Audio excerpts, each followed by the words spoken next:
The finals just got some major news for preloading. We're going to go over all platforms and how the preloading is going down. We also finally got some updates to the ESRB rating. We have some brand new updates on some of the improvements that will be coming to the finals, and even some clarification on some of the in-game cosmetics. We got a lot to talk about. What's up, World Street? Back in the video, we're touching on all things the finals. Okay, so let's just jump right into the preload stuff. We'll get into all that information there. Now, it does look like on all platforms, aside from Steam, you are able to preload. However, this has some variants here, and we'll go over that. So first up, it does look like Xbox was the first one to get the finals update. Now, there is an issue that I must preface with the Xbox platform. So seemingly, when you look up the finals right now on the Xbox platform, you will only find the final beta, which says it's currently unavailable. Now, if you were able to launch the actual Xbox app around a couple weeks ago, you were able to download a 300 megabit placeholder for the final. However, now that placeholder that people have downloaded has now been updated to actually let you download the full game, which seems to be around 16.43 gigabytes in total. So it's actually a very small size game in comparison, and if we compare it to the actual beta size, which was around 12 gigabytes, on PC, mine for Steam was about 14 gigabytes, so that could be due to maybe some 4K texturing and some other stuff there. However, this does look like there was some additional information added, which leads me to believe that there's going to be additional maps, as we disclosed with before,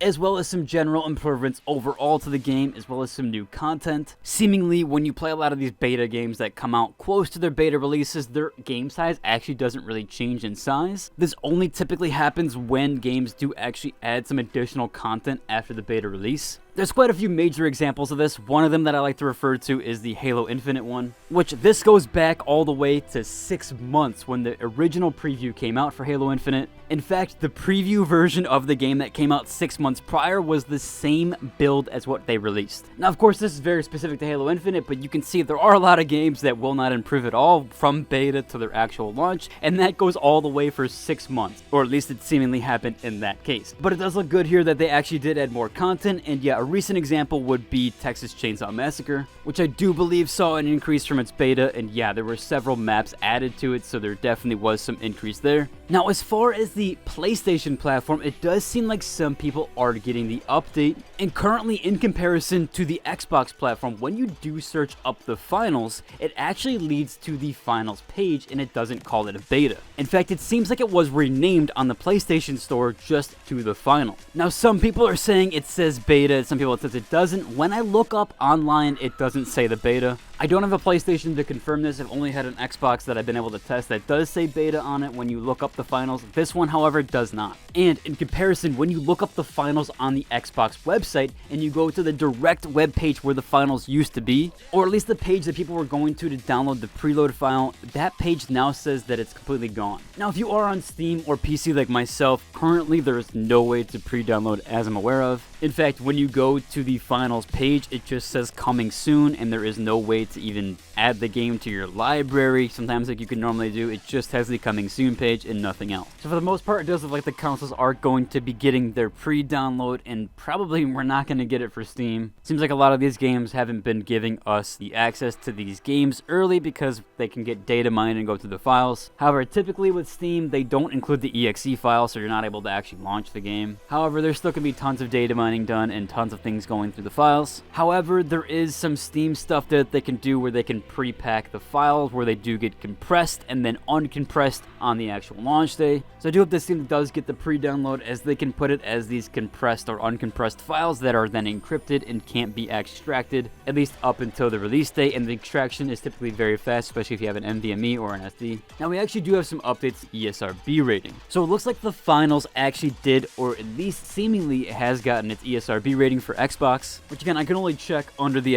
finals beta section. I can't actually get to the real game itself. However, the beta does have an ESRB rating of teen. It is good to note that we at least have somewhat of an ESRB rating, although I will say on the PlayStation platform, currently, at least from what I can check, there is no ESRB rating on the final. Now, this might eventually get updated, especially later today with them updating the name and things like that, but it does seem like the ESRB rating is done and is kind of being disclosed now. Now, currently, the Steam version also doesn't have an ESRB rating. However, the difference there is Steam actually doesn't mandate mandate any ESRB rating at all. So the game doesn't even have to have an ESRB rating, although I'm sure they will, especially because it's teen. I actually never knew that about Steam games. I always thought that all games needed an ESRB rating, but it makes sense that the consoles actually did the forced mandate of the ESRB rating, as there are other few examples, like Steam doesn't mandate that you have verification or pass Steam achievements, whereas Xbox and PlayStation both have verification systems to make sure that the achievements work and like the total game works overall, whereas Steam games don't actually mandate that verification. So yeah, I guess it does apply also to ESRB rating, which is pretty cool. Now we do have a few more dev updates, and again, this is coming from Hydroxate, who has been kind of like the community voice for Embark. He is a UX and UI designer, however, it seems like he's being the voice of kind of everything on the Discord as well. Now in here, for example, he did mention that there was a bunch of improvements done to voice chat.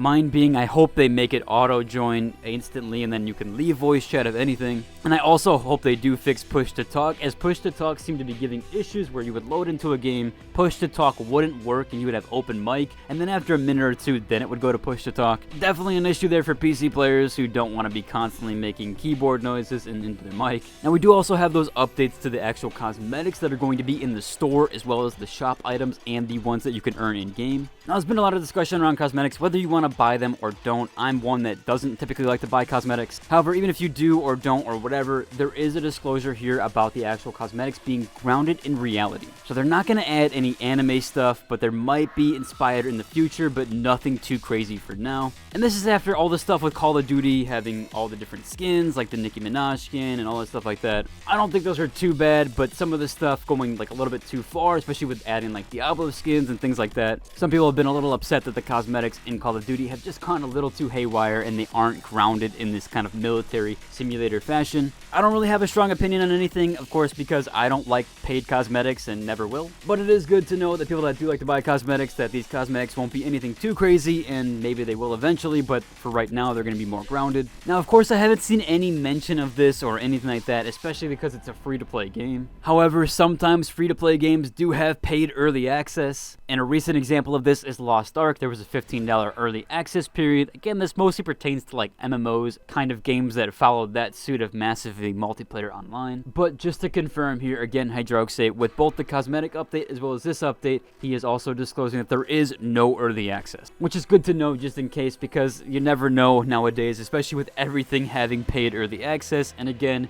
even that recent example of Lost Ark being a multiplayer game, also having paid early access while also being free to play. Overall, that should about cover it for today's video. If you liked the video, I like and subscribe, and until the next. Deuces.